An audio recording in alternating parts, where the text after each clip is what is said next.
میرا دل بدل دے، میرا دل بدل دے، میرا دل بدل دے، میرا دل بدل دے، میرا دل بدل دے، میرا دل بدل دے۔ وعلى آله وأصحابه أجمعين، أما بعد فأعوذ بالله من الشيطان الرجيم، بسم الله الرحمن الرحيم، والله يدعو إلى دار السلام ويهدي من يشاء إلى صراط مستقيم، صدق الله العظيم۔ حضور علیہ الصلاۃ والسلام نے جب لوگوں کو دین کی طرف بلانا شروع کیا تو مدینہ منورہ سے انصاری صحابہ جو پہلی دفعہ دوسری دفعہ جو وفد آیا حضور کے پاس مدینہ منورہ سے، حضور کی عادت تھی آپ حج کے موقع پر دعوت دیا کرتے تھے، لوگ مختلف علاقوں سے آتے تھے، آپ ان کو دین کی دعوت دیتے تھے۔ تو جب انصار آئے اور انہوں نے حضور علیہ الصلاۃ والسلام کے ہاتھ پر بیعت کی، حضرت عبداللہ ابن رواحہ رضی اللہ تعالیٰ عنہ فرماتے ہیں کہ میں نے حضور علیہ الصلاۃ والسلام سے کہا، آپ اللہ کے لیے ہم سے جو شرط رکھنا چاہتے ہیں رکھ لیں، اپنے لیے ہم سے جو شرط رکھنا چاہتے ہیں رکھ لیں۔ حضور نے فرمایا، اللہ کے لیے میں یہ شرط رکھنا چاہتا ہوں کہ اللہ کی عبادت کرو اور اس کے ساتھ کسی کو شریک نہ کرو۔ اپنے لیے میں یہ شرط رکھنا چاہتا ہوں کہ تم میرا بھی اسی طرح دفاع کرو گے، اسی طرح حفاظت کرو گے جس طرح تم اپنے بچوں کی، اپنے گھر والوں کی جس طرح حفاظت ان کی کرتے ہو، جس طرح خیال ان کا کرتے ہو۔ کوئی دشمن ان پر حملہ آور ہو تو آپ اس کو بچانے کی کوشش کرتے ہو، تو میرے لیے میری ذات سے متعلق شرط یہ کہ میرا بھی اسی طرح دفاع کرنا ہوگا۔ تو اس پر حضرت عبداللہ ابن رواحہ رضی اللہ تعالیٰ عنہ نے فرمایا کہ ٹھیک ہے، اور آگے فرمایا کہ ہم آپ کی وجہ سے بہت سارے رشتوں کو توڑیں گے، یعنی اب تک ہمارے بہت سارے رشتہ دار، ان کے ساتھ ہمارے بڑے اچھے تعلقات ہیں، جب ہم وہاں جائیں گے ان کو پتہ چلے گا کہ انہوں نے تو اس پیغمبر پر ایمان لے آئے ہیں، یہ لوگ اسلام قبول کر لیا ہے، تو ہماری بہت ساری رشتہ داریاں ختم ہو جائیں گی اور بہت سے دشمن ہمارے مدینہ میں پیدا ہو جائیں گے۔ تو پھر آپ ذرا ہمیں یہ بتائیں کہ ہمیں اس کے بدلے میں کیا ملے گا؟ ہم آپ کی وجہ سے دنیا میں دشمنی مول رہے ہیں اور سارے رشتے اس کی وجہ سے ٹوٹیں گے، آپ نے اپنے لیے شرط لگا لی، ہم اس کو مانتے ہیں، ہم آپ کا دفاع کریں گے۔ آپ نے اللہ کے لیے شرط لگائی کہ شرک نہیں کرنا، ہم اس شرط کو مانتے ہیں، ہم شرک نہیں کریں گے۔ اب ہمارے لیے بتائیں کہ ہمیں اس کے بدلے میں ملے گا کیا؟ حضور علیہ الصلاۃ والسلام نے فرمایا، اللہ تعالیٰ تمہیں اس کے بدلے میں جنت عطا فرمائیں گے۔ اس پر انہوں نے فرمایا، واللہ ربح هذا البیع لا نقیل ولا نستقیل، اللہ کی قسم یہ بہت کامیاب تجارت ہے، اب ہم اس تجارت کو دوبارہ فسخ نہیں کریں گے۔ اگر کوئی ہم سے دوبارہ مطالبہ بھی کرے کہ یہ تجارت ختم کر لو، یا یہ جو تمہارا معاملہ ہوا ہے یہ ختم کر لو، اب ہم کسی بھی صورت اس کو ختم کرنے کے لیے تیار نہیں ہوں گے۔ اقالہ کا مطلب ہوتا ہے عربی میں، جیسے آپ کسی سے کوئی چیز خریدتے ہیں، بعد میں آپ کو پسند نہیں آتی تو آپ جا کے کہتے ہیں یہ چیز مجھے پسند نہیں آئی، واپس کر دیں، اس کو اقالہ کہا جاتا ہے۔ تو صحابہ نے فرمایا، انصاری صحابہ نے، کہ ابھی اگر آپ ہم سے یہ مطالبہ بھی کریں کہ نہیں بھائی میں اپنی شرط واپس دیتا ہوں اور تم مجھے جنت کی شرط واپس دے دو، ہم ابھی کسی بھی صورت میں اس پر راضی نہیں ہوں گے۔ لا نقیل ولا نستقیل، نہ تو ہم خود اس معاہدے کو ختم کریں گے اور نہ ہم سے کوئی مطالبہ کرے تو اس کے مطالبے کو ہم تسلیم کریں گے۔ صحابہ کرام کو حضور علیہ الصلاۃ والسلام کی باتوں پر یقین تھا۔ ان کو جنت، جب حضور علیہ الصلاۃ والسلام جنت کا تذکرہ فرماتے تھے تو صحابہ فرماتے ہمیں ایسے لگتا تھا جیسے جنت ہمارے آنکھوں کے سامنے ہے. ان کو اپنی آنکھوں کے سامنے نظر آتی تھی، اتنا یقین تھا. روایات میں آتا ہے، مسند احمد کی روایت ہے کہ ایک شخص آئے حضور علیہ الصلاۃ والسلام کے پاس، اور حضور علیہ الصلاۃ والسلام سے عرض کیا کہ میں اپنے گھر کی دیوار اٹھانا چاہتا ہوں، لیکن اس جگہ پر میرے پڑوسی کے باغ کا ایک کھجور کا درخت لگا ہوا ہے، جس درخت کی وجہ سے میں اپنی دیوار اٹھا نہیں سکتا. تو آپ ان سے سفارش کر دیں کہ یہ درخت اگر وہ میرے حوالے کر دیں تو میں وہاں پر اپنی دیوار کھڑی کر دوں. میرے گھر کی دیوار یا میرے باغ کی دیوار صحیح کھڑی ہو جائے گی، اس درخت کی وجہ سے میری چار دیواری مکمل نہیں ہو رہی. حضور علیہ الصلاۃ والسلام نے ان کو بلایا اور ان سے فرمایا اعط ھذا الیتیم ولک مثلہ فی الجنہ، کہ یہ درخت تم اس یتیم کے حوالے کر دو، اور میں تم سے وعدہ کرتا ہوں کہ اس جیسا درخت میں جنت میں تمہیں لے کر دوں گا اللہ سے. اس شخص نے کہا، وہ راضی نہیں ہوئے، انہوں نے کہا میری ذاتی چیز ہے، میں اس پر راضی نہیں ہوں. حضرت ابو الدحداح رضی اللہ تعالیٰ عنہ ایک صحابی ہیں، ان کو پتہ چلا، وہ حضور علیہ الصلاۃ والسلام کے پاس آئے اور کہنے لگے کہ یا رسول اللہ، یہ جو آپ نے ان کو پیشکش کی تھی کہ یہ درخت آپ بیچ دو، درخت اس کو دے دو، جنت میں اللہ آپ کو اس کے بدلے میں درخت دے دے گا، کیا یہ پیشکش میرے لیے بھی ہے یا صرف ان کے لیے تھی؟ حضور نے فرمایا نہیں، آپ کے لیے بھی ہے. یہ صحابی گئے، ان کا بہت بڑا باغ تھا، بہت بڑا باغ تھا، اور جس شخص کے باغ میں وہ درخت لگا ہوا تھا اس کو کہا یہ ایک درخت میرے کو دے دو، اور اس کے بدلے میں وہ اپنا پورا باغ تمہیں دے رہا ہوں، وہ پورا باغ لے لو میرا والا، یہ ایک درخت مجھے دے دو. اس نے کہا ٹھیک ہے. یہ درخت انہوں نے خریدا، اپنا گھر بار سب کچھ بیچا، اپنے بچوں کے پاس گئے، ان کو کہا بھائی یہ باغ میں نے بیچ دیا، یہاں سے نکلو. کھڑے کھڑے اپنا پورا گھر، اپنا پورا باغ بیچ دیا ایک درخت کے بدلے میں، اور بچوں کو کہا، بیوی کو کہا کہ یہاں سے نکلیں، یہ گھر میں نے بیچ دیا ہے. حضور علیہ الصلاۃ والسلام کے پاس گئے اور فرمایا کہ یہ درخت آپ میری طرف سے لے لیں، میں جنت میں آپ سے لوں گا. حضور علیہ الصلاۃ والسلام نے فرمایا کہ بہت سے دنیا میں ایسے معمولی معمولی سے درخت ہوتے ہیں، لیکن انسان جب اس کو اللہ کی راہ میں لگاتا ہے تو اللہ تعالیٰ اس کو جنت میں اس سے بہت بہتر عطا فرما دیتے ہیں. صحابہ کرام کو حضور علیہ الصلاۃ والسلام کی باتوں پر یقین تھا. اللہ تعالیٰ نے ہم سے قرآن کریم میں بارہا جنت کا تذکرہ کیا ہے، قدم قدم پر جنت کا تذکرہ کیا ہے، مسلمانوں کو بتایا ہے کہ اللہ نے کیا نعمتیں تمہارے لیے تیار کر رکھی ہیں. صحیح مسلم کی روایت ہے، حضرت موسیٰ علیہ السلام نے اللہ تعالیٰ سے پوچھا ما ادنا اہل الجنت منزلتن، کہ یا اللہ جنت میں سب سے کم درجے والا جنتی کون سا ہوگا. یہ صحیح مسلم کی روایت ہے، سب سے کم درجے کا جنتی کون ہوگا. حضور علیہ الصلاۃ والسلام نے ارشاد فرمایا سب سے ادنا درجے کا جنتی وہ شخص ہوگا کہ جب اس کو اللہ تعالیٰ جنت میں داخل فرمائیں گے، جہنم سے نکالیں گے، تو اس کو کہا جائے گا کہ جنت میں داخل ہو جاؤ. وہ جنت میں داخل ہو جائے گا، اور جنت میں داخل ہونے کے بعد جب جنت کے اندر پھرے گا، جائے گا، تو وہ اللہ تعالیٰ کے پاس دوبارہ آ کر کہے گا کہ یا اللہ جنت تو پوری بھر چکی ہے، قد اخذوا اخذاتہم ونزل الناس منازلہم، ہر آدمی اپنے گھر میں پہنچ چکا ہے، جنت تو بھر چکی ہے، میرے لیے تو کوئی جگہ ہی نہیں ہے. اللہ تعالیٰ اس سے فرمائیں گے دوبارہ جاؤ.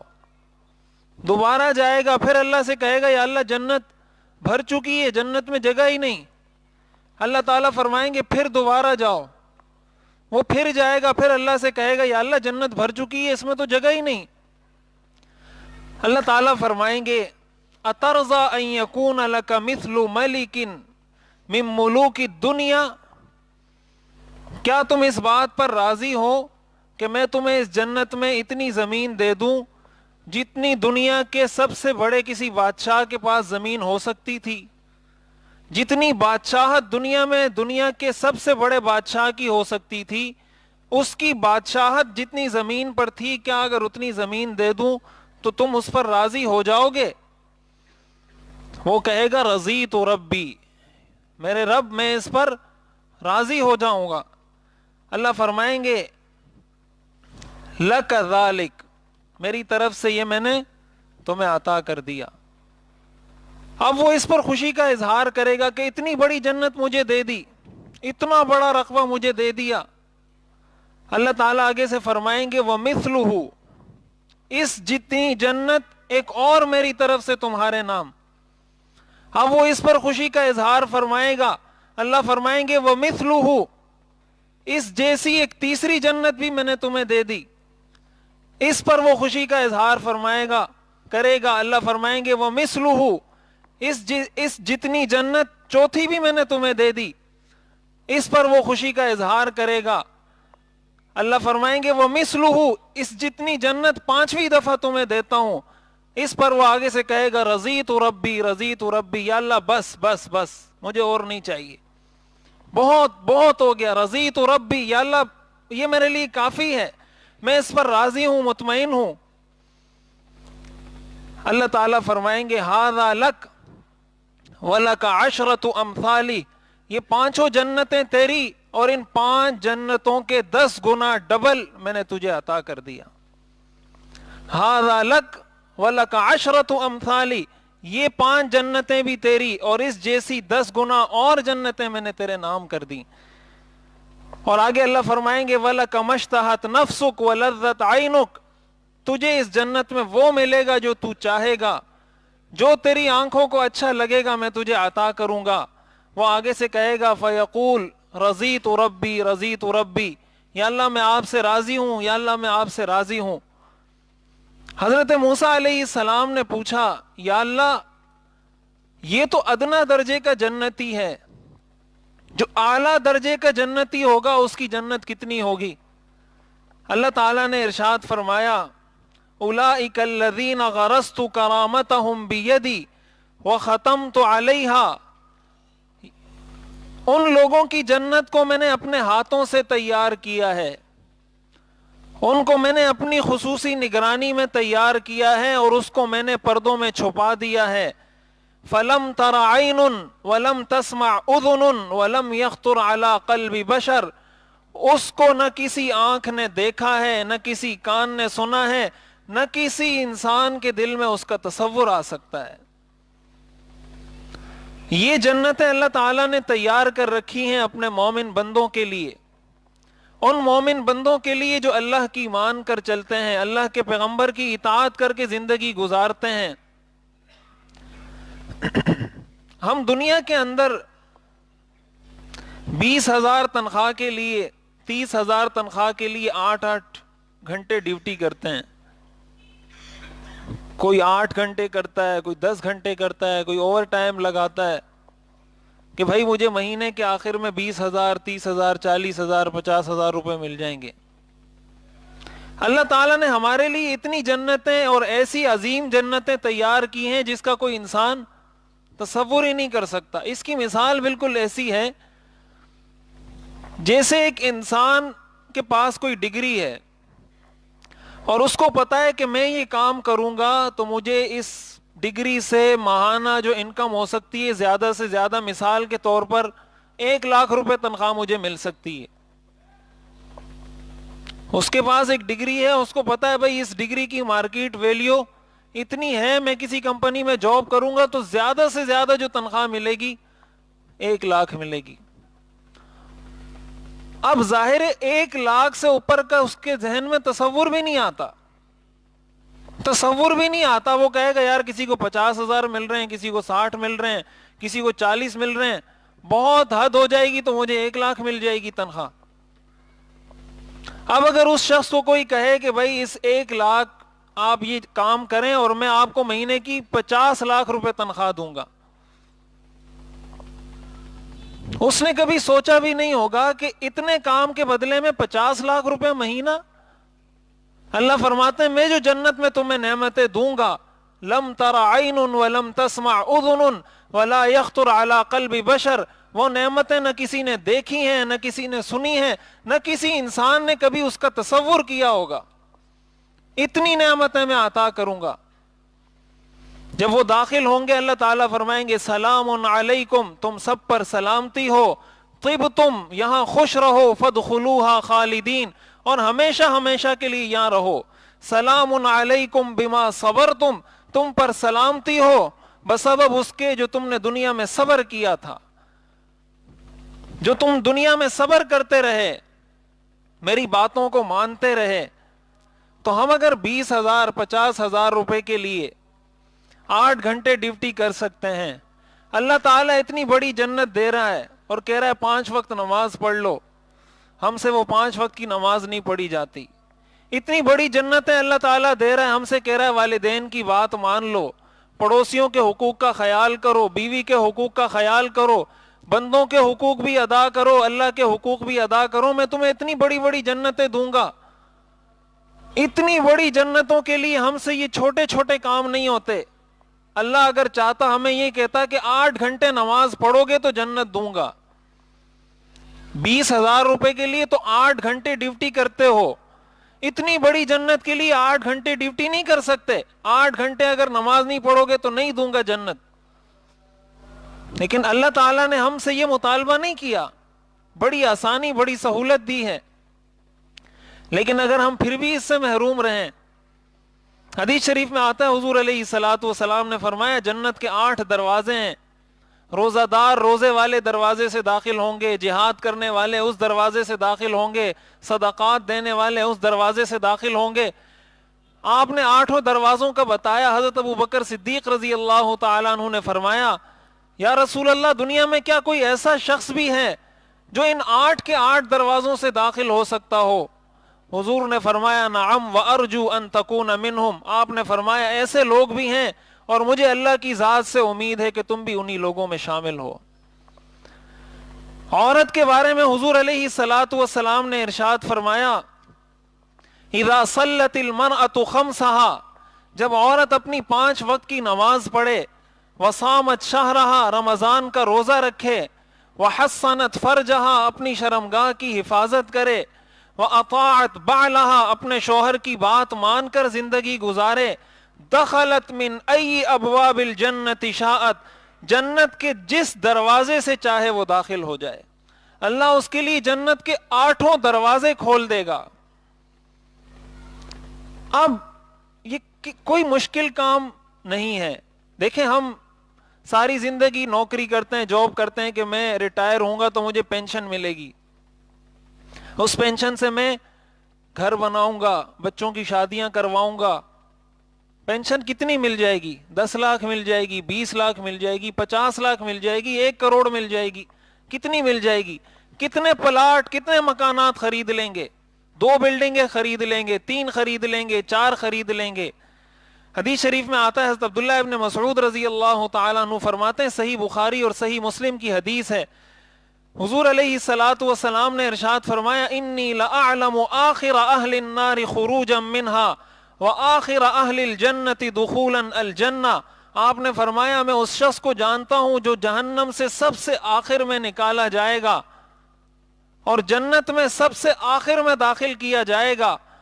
رجل یخرج من النار حبوا، وہ جہنم سے نکلے گا گھٹنوں کے بل چلتا ہوا جہنم سے نکلے گا. اللہ تعالیٰ اس کو جنت میں داخل کر کے فرمائیں گے دنیا جتنی بڑی یہ دنیا ہے، اتنی بڑی دنیا جتنی جنت اس کو عطا فرمائیں گے کہ یہ تیری جنت ہے، تو اس میں رہ. آگے سے وہ بندہ کہے گا اتسخر بی وتضحک بی وانت الملک، یا اللہ آپ رب العالمین ہیں، آپ میرا مذاق اڑا رہے ہیں. اتضحک بی وانت الملک، آپ بادشاہ ہیں، آپ میرے اوپر ہنس رہے ہیں. یعنی میری اوقات اور یہ جنت، آپ اللہ ہو کر رب العالمین ہو کر اپنے بندے کا مذاق اڑاتے ہیں. حضرت عبداللہ ابن مسعود ہنسنے لگے اور اپنے شاگردوں سے کہا تم نے مجھ سے پوچھا نہیں کہ میں کیوں ہنس رہا ہوں. شاگردوں نے پوچھا آپ کی ہنسی کی وجہ کیا ہے؟ حضرت عبداللہ ابن مسعود نے فرمایا حضور علیہ الصلوۃ والسلام نے جب یہ حدیث سنائی تھی یہاں تک پہنچے کہ یہ بندہ اپنے رب سے کہے گا اتسخر بی، یا اللہ تو میرا مذاق اڑاتا ہے. حضور علیہ الصلوۃ والسلام بھی ہنسنے لگے. پھر آپ نے فرمایا حضور جب ہنسنے لگے صحابہ سے پوچھا کہ تم نے پوچھا نہیں میں کیوں ہنس رہا ہوں؟ صحابہ نے پوچھا یا رسول اللہ آپ کیوں ہنس رہے ہیں؟ آپ نے فرمایا جب بندہ اللہ سے یہ کہے گا اتسخر بی وانت الملک، تو اللہ تعالیٰ بھی ہنسیں گے، بندے کی سوچ پر ہنسیں گے کہ اس کو مجھ سے کتنی چھوٹی سی امید تھی، یہ میرے بارے میں کیا سوچ کر آیا تھا کہ میں اس کو کوئی 80 گز کا پلاٹ دوں گا، کوئی ایک بلڈنگ عطا کروں گا، کوئی ایک سوسائٹی اس کو دوں گا، اب میں اس کو اتنی بڑی جنت دے رہا ہوں تو اس کو یہ مذاق محسوس ہو رہا ہے. اللہ تعالیٰ بھی اپنے اس بندے پر ہنسیں گے اور اللہ فرمائیں گے اللہ کا ھذا وعشرۃ امثالی، یہ بھی تیری ہو گئی اور اس جیسی 10 اور جنتیں بھی میں نے تجھے دے دی. یہ اللہ تعالیٰ نے تیار کی ہے اپنے نیک بندوں کے لیے. تو ہم اگر 40 سال نوکری کر سکتے ہیں بھائی 20 لاکھ کی پینشن کے لیے، 30 لاکھ کی پینشن کے لیے 40 سال 50 سال نوکری کر سکتے ہیں، تو یہ 40-50 سال ہم اللہ کی مرضی کے مطابق نہیں گزار سکتے. اللہ نے جو اتنی پینشن تیار کر رکھی ہے ہمارے لیے، اتنی بڑی جنت جو اللہ نے تیار کر رکھی ہے اس کے لیے، اور اللہ نے تو کوئی 8 گھنٹے ڈیوٹی کا مطالبہ بھی نہیں کیا کہ 8 گھنٹے مسجد میں بیٹھو گے تو جنت ملے گی، 7 گھنٹے بیٹھے تو جنت نہیں ملے گی. اللہ تعالیٰ نے حدیث شریف میں آتا ہے حضور علیہ الصلوۃ والسلام نے فرمایا کہ جنت کے چوکھٹ کے 2 طرف، جنت کے ایک ایک دروازے کی جو چوکھٹ ہے اس کے ایک طرف اور دوسری طرف میں اتنا فاصلہ ہے جتنی مسافت انسان 40 سال سفر کر کے طے کرتا ہے. اور آپ نے فرمایا ایک دن آئے گا کہ یہ کھچا کھچ بھرا ہوا ہوگا، اس میں قدم رکھنے کی جگہ نہیں ہوگی. اتنی کثیر تعداد میں اللہ تعالیٰ اپنے بندوں کو جنت میں داخل فرمائیں گے. اب امتحان ہمارا ہے. اللہ تعالیٰ نے یہ سب کچھ تیار کر رکھا ہے مسلمانوں کے لیے اور ہمیں سب کچھ بتا دیا. ایسی جنتیں قرآن میں جا بجا اس کا تذکرہ ہے، تجری من تحتها الانہار نہر من عسل مصفا، اس میں شہد کی نہریں ہیں، اس میں دودھ کی نہریں ہیں، اس میں پانی کی نہریں ہیں. دنیا میں ایک شہزادے کا، ایک بادشاہ کا کتنا پروٹوکول ہوتا ہے، وہ اپنے لیے کتنی، اللہ تعالیٰ فرماتے ہیں وجوہ یومئذ ناظرہ، چہرے اس دن مومنین کے چہرے تر و تازہ ہوں گے. تعرف فی وجوہہم نظرۃ النعیم، ان کے چہروں سے آپ کو پتا چلے گا کہ یہ بہت خوش ہیں. جیسے ایک آدمی، ایک بچہ بچپن سے اچھے گھر میں پلا ہو، کوئی پریشانی اس نے نہیں دیکھی ہو، اور ایک بچہ وہ ہو جو بچپن سے پریشانیاں دیکھتا رہا ہو. جب 2 بچوں کو آپ سامنے کھڑا کریں گے آپ کو فوراً پتا چل جائے گا کہ اس بچے نے کبھی کوئی پریشانی اپنی زندگی میں نہیں دیکھی. اللہ فرماتے ہیں جب تم جنتیوں کو دیکھو گے تعرف فی وجوہہم نظرۃ النعیم، تمہیں ان کے چہروں سے پتا چلے گا کہ یہ اس دنیا میں خوش ہیں. یسقون من رحیق مختوم ختامہ مسک، اللہ فرماتے ہیں وفی ذلک فلیتنافس المتنافسون. دنیا میں اگر مقابلہ کرنا ہے انسان تو اس چیز میں مقابلہ کر، اگر مقابلہ کرنا ہے تو اس میں مقابلہ کر کہ میری جنت اس کی جنت سے بڑی ہو، مجھے جو نعمتیں جنت میں ملیں وہ اس کی نعمتوں سے زیادہ ہوں. اللہ فرماتے ہیں وفی ذلک، اس کے اندر فلیتنافس المتنافسون، مقابلہ کرنے والوں کو چاہیے کہ اس میں مقابلہ کریں.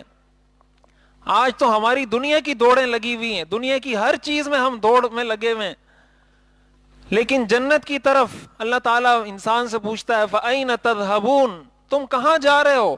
فَأَنَّا تُؤْفَكُونَ، کدھر پھرے جاتے ہو؟ یا ایھا الانسان ما غرک بربک الکریم، اے انسان تیرے کریم رب سے تجھے کس چیز نے دھوکے میں ڈالا ہے؟ الذی خلقک، اس نے تجھے پیدا بھی کیا، فسواک، پھر تجھے برابر بنایا، فعدلک، پھر تجھے صحیح اندازے سے بنایا، فی ای صورت ما شاء رکبک، جس بہترین صورت میں تجھے چاہا اس نے بنا دیا. لقد خلقنا الانسان فی احسن تقویم، اللہ فرماتے ہیں اتنا بہترین سانچہ تجھے عطا کیا، پھر بھی تو میری عبادت نہیں کرتا. قیامت کے دن اللہ تعالیٰ فرمائیں گے وَامْتَازُوا الْيَوْمَ أَيُّهَا الْمُجْرِمُونَ کہ مجرموں کو کہا جائے گا اب الگ ہو جاؤ. الم آحد الیکم یا بنی آدم اے بنی آدم کیا میں نے تمہیں دنیا میں بتایا نہیں تھا اللہ تعبدوا الشیطان کہ شیطان کی عبادت نہیں کرنا. انہ لکم عدو مبین وہ تمہارا کھلا دشمن ہے. وَأَنِ اعْبُدُونِی میری عبادت کرنا. ھذا صراط مستقیم یہ صراط مستقیم ہے. اللہ کی نافرمانی کرنے والا شخص در حقیقت شیطان کی عبادت کرتا ہے اور جو اللہ کو چھوڑ کر شیطان کی عبادت کرے تو یہ بہت بڑے خسارے کا سودا ہے.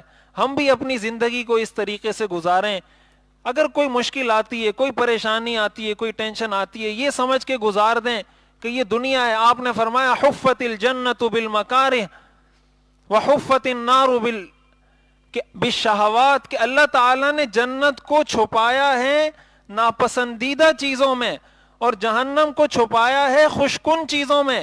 جہنم کی طرف لے جانے والے اعمال میں انسان کو مزہ آتا ہے. جنت کی طرف لے جانے والے انسان اعمال سے انسان کو بسا اوقات تکلیف ہوتی ہے پریشانی ہوتی ہے. لیکن اگر یہ امتحان نہ ہو تو پھر پتہ کیسے چلے گا کون کامیاب ہے اور کون ناکام ہے. اللہ تعالی ہمیں بھی آخرت کے امتحان میں کامیاب فرمائے. ہمیں بھی اللہ تعالی بغیر حساب کے جنت میں داخل فرمائے. وآخر دعوانا ان الحمدللہ رب العالمین.